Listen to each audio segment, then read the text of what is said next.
Chain of command ভঙ্গ করে কিভাবে সাবেক প্রধানমন্ত্রী উনি হচ্ছে বাহিনীগুলোকে নিয়ন্ত্রণ করতেন। অবজেকশন বয়সের কারণে কি হয়েছে, বিবৃতি করছে নাকি কোনটা? Don't say that, don't say that, it's very rude. তিনি আইজিপিকে না বলে আমরা দেখেছি যে হারুনের ভাতর হোটেল কিভাবে তৈরি হয়েছে, বা কিভাবে হচ্ছে যে আমরা দেখেছি যে গোপনে মানুষকে তুলে নিয়ে গুম এবং বিভিন্ন ধরনের করা হয়েছে। রাজসাক্ষী চৌধুরী আল মামুন আমাদের আইজিপি মহোদয় সাবেক, উনি তো 5 বছর সাজা পাইছে মাত্র, যে তিনি রাজসাক্ষী দিয়েছেন এই কারণে, এবং তিনি এখানে প্রকাশ করেছেন আসলে কিভাবে তাকে নির্দেশ দেওয়া হয়েছে, এবং সেখানে তিনি আরও বলেছেন তাকে বাইপাস করে চেইন অফ কমান্ড ভঙ্গ করে, পুলিশ এবং আর্মির চেইন অফ কমান্ড ভঙ্গ করে কিভাবে শেখ হাসিনা সাবেক প্রধানমন্ত্রী উনি হচ্ছে বাহিনীগুলোকে নিয়ন্ত্রণ করতেন, তিনি সেটাকে বলেছেন। এইটা সম্পর্কে যদি আপনারা বলতেন যে আসলে এটা কতটুকু অথেন্টিক ছিল। আমি মনি ভাইকে দিয়ে বলি, আপনি তো বলছিলেন যে আসলে কিছু এআই নির্ভর বা প্রযুক্তি দ্বারা তৈরি করা হয়েছে। রাজসাক্ষী চৌধুরী আল মামুন উনি কি আসলে হচ্ছে যে ভয় পেয়ে এসব কথা বলছেন? আপনার কি মনে হয়, না কোন কারণে আসলে উনি যদি ভয় পেয়ে কিছু বলে থাকেন তাহলে কি ওনার দায়িত্বটা পালন হলো? That's what I am asking, আসলে উনি কেন তাহলে উনি শেখ হাসিনার বিরুদ্ধে সাক্ষী দিচ্ছেন? আমার কথা হচ্ছে কি যে উনি একটা দায়িত্ব ছিলেন, সেই দায়িত্বের উপরে প্রধানমন্ত্রী সে বলতেছে যে নও, তুমি এরকম করতে পারবে না। ওয়াই? এটা তো প্রধানমন্ত্রীর দায়িত্ব না, এটা সেনাপ্রধান কি প্রধানমন্ত্রী?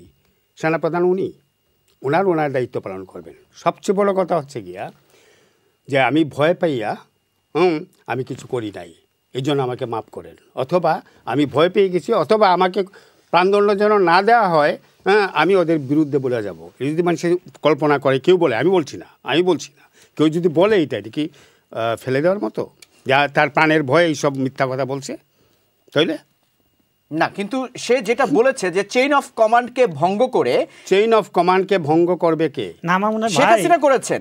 তিনি হচ্ছে যে চৌধুরী আল মামুনকে না বলে, আমার কাছে শেখ হাসিনা প্রধানমন্ত্রী, উনি কি সেনা প্রধান না। কিন্তু সে কিন্তু পুলিশের যদি কোনো নির্দেশ হয় সে কিন্তু নিশ্চিতভাবে তিনি আইজিপিকে আগে বলবেন। তিনি আইজিপিকে না বলে আমরা দেখেছি যে হারুনের ভাতর হোটেল কিভাবে তৈরি হয়েছে, বা কিভাবে হচ্ছে যে আমরা দেখেছি যে গোপনে মানুষকে তুলে নিয়ে গুম এবং বিভিন্ন ধরনের করা হয়েছে।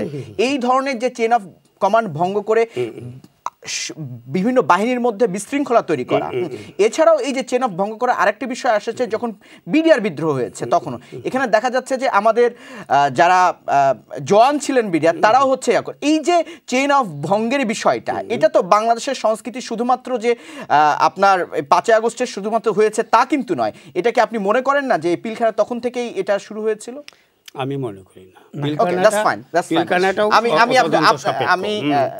ঠিক আছে, এটা সত্য, চেইন অফ কমান্ড যে ভাঙ্গার যে এটা ইতিহাস বহু আগে থেকে, সেই জিয়া রহমানের 17বার কৌতাকেই শুরু। সেখানে এই 17টা করতে গিয়া দমন করতে গিয়ে এখানে বলতেছে 1400, সেখানে তো আর 1400 দরকার, মানে প্রমাণের দরকার নাই। ক্যান্টনমেন্টের ভিতরেই প্রায় 1800 মানুষকে হত্যা করেছে, এবং বেশিরভাগ হইল মুক্তিযোদ্ধা। Thank you.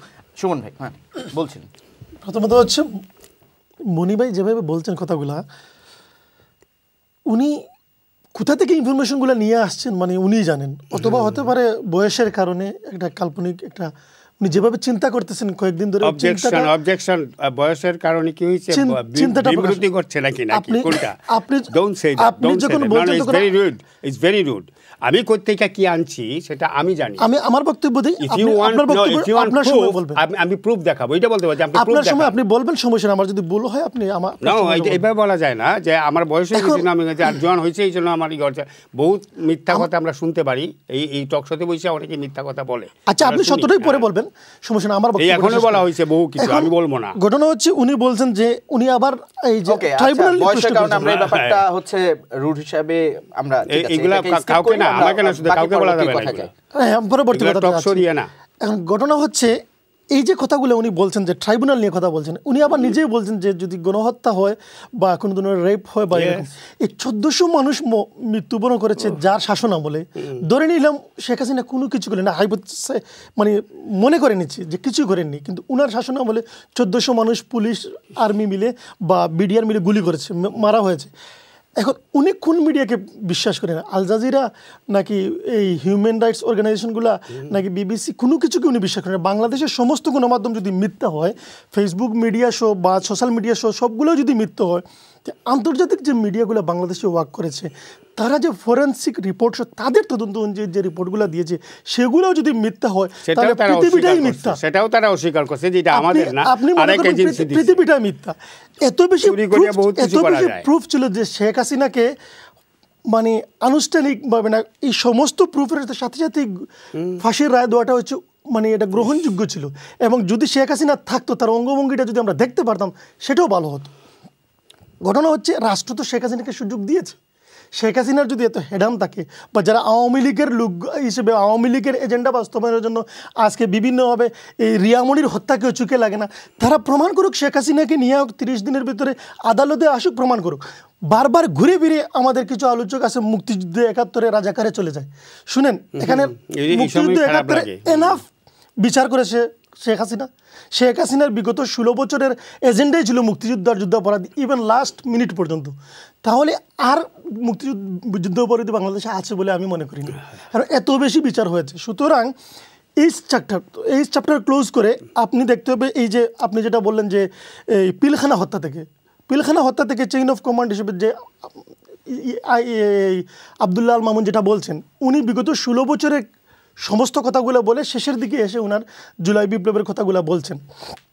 তো উনি ভয় হোক আর নির্ভয়ে হোক কিংবা দেখুন ওনার তো আর পাওয়ার আর যাওয়ার কোনো কিছুই নাই। উনি অ্যারেস্ট হয়ে গিয়েছেন, যা কর্ম করেছেন পৃথিবীতে সমস্ত কর্ম এক জায়গায় ওনার ডেডলাইনে চলে আসে। উনি জানে ওনার শেষ কী, এই জন্য ওনাকে সত্যটাই বলতে হবে। আমাদের কথা আছে যদি মৃত্যুর আগে যদি কেউ সত্য কথা প্রকাশ করে তার হয়তো গুনাহ মাপ হয়ে যায়। উনি হয়তো সত্য কথাগুলো প্রকাশ করে। তাহলে এই যে গুনাহ মাফের কথাটা বলছেন, এখান থেকে একটা প্রশ্ন যে এই যে তিনি সত্য প্রকাশ করলেন তার যে শাস্তি হলো 5 বছর, এটা কি আপনি সন্তুষ্ট? জুলাই বিপ্লবের যোদ্ধা হিসেবে আমি সন্তুষ্ট নয়, তবে আইনের কিছু ধারার কারণে হয়তো বা উনি এটা পেয়েছেন। আইনে তো কিছু কিছু জায়গা আছে, যদি এলিগেশন দেওয়া হয় আর বড় কারো বিরুদ্ধে দেওয়া হয় এলিগেশন, আর সে যদি রাজসাক্ষী হয়ে যায় বা সাক্ষী দিয়ে দেয়, আমার মনে হয় তার আইনি প্রসিডিউর অনুযায়ী তার কিছুটা মাপ হয়, এটা মনে হচ্ছে আমার। আমি যেহেতু আইনের ছাত্র না, আমি জানি না। কিন্তু শেখ হাসিনা বা আসাদুজ্জামান যে কামাল যে আছেন, ওনাদের তো আর যাওয়ার জায়গা নেই। ওনারা লাস্ট বডি ছিলেন, বাংলাদেশের সুপ্রিম পাওয়ার ছিল এদের কাছে। তো আমি মনে করি এই রায়টা কার্যকর করাটা হচ্ছে অতি দ্রুত। 1 মাস পরে ইন্টারপোলের মাধ্যমে হোক কিংবা কূটনৈতিক সম্পর্ক বৃদ্ধি করে হোক, কিংবা ভারত আজকে যে স্টেটমেন্ট দিয়েছি সেই স্টেটমেন্ট অনুযায়ী তারা বলেছে যে বাংলাদেশের গণতন্ত্র উন্নয়নের জন্য সকল কার্যক্রমের সাথে তারা একাত্মতা প্রকাশ করেছে।